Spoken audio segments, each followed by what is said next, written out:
Hello বন্ধুরা, সুখেন্দু চ্যানেলে সবাইকে স্বাগত। আজকে আমি বাজারে গেছিলাম, বাজার থেকে রুই মাছ নিয়ে এসেছি। দেখতে পাচ্ছেন মাছগুলো। আমি মাছগুলোকে বললাম একটু মিডিয়াম সাইজের করে দিতে। মাছগুলো কেটেছে দেখুন আপনারা। হ্যাঁ, এত বড় করে কেটে দিয়েছে, বাপরে বাপ। দেখি এগুলো কি করি। মাছটাকে ধুয়ে নিচ্ছি। এবার আমি এতে নুন হলুদটা দিয়ে দেব।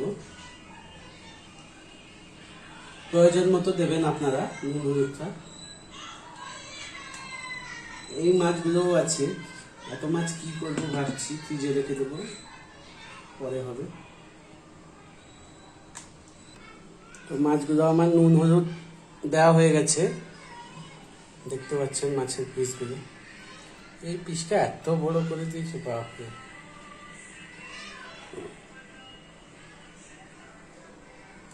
এবার আমি এগুলোকে ভেজে নেব।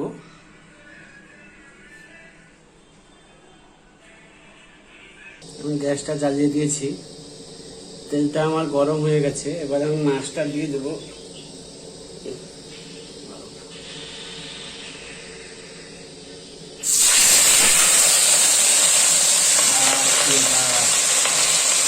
মাছটা সাইজ দেখেছো, বাপরে। দিয়ে দেবো।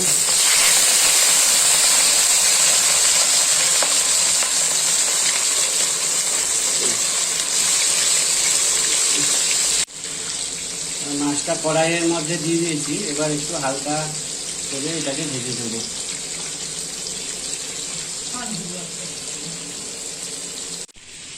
তো আমার মাছগুলো ভাজা কমপ্লিট হয়ে গেছে ফাইনালি।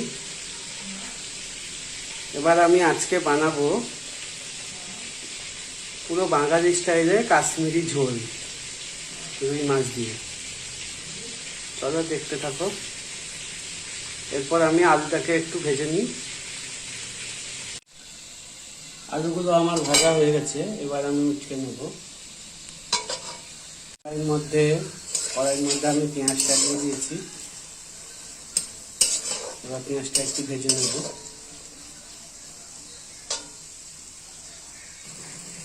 এরপর আমি আদা রসুন পেস্টটা দিয়ে দিয়েছি। এটাকে একটু ভালো করে নেড়ে নেব।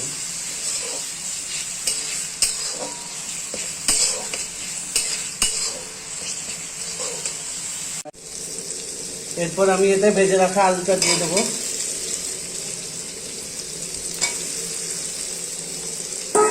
এবং এটাকে একটু কষিয়ে নেব।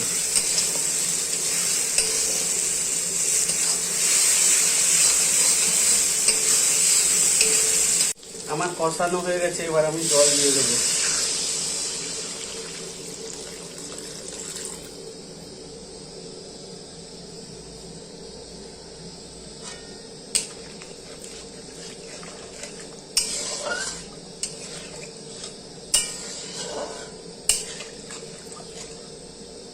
এটাকে এবার ফুটতে দেবো। তো কড়াইয়ের মধ্যে ফুট চলে এসছে। এবার আমি এতে মাছটা দিয়ে দেবো। আপনারা দেখতে পাচ্ছেন মাছগুলোর সাইজ।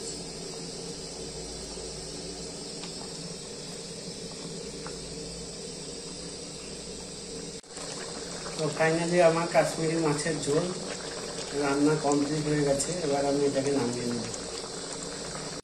তো ফাইনালি আমি কাশ্মীরি মাছের ঝোলটা নামিয়ে নিয়েছি। আপনারা দেখতে পাচ্ছেন। আপনারা বাড়িতে এভাবে বানিয়ে খাবেন, খুবই খেতে ভালো লাগবে।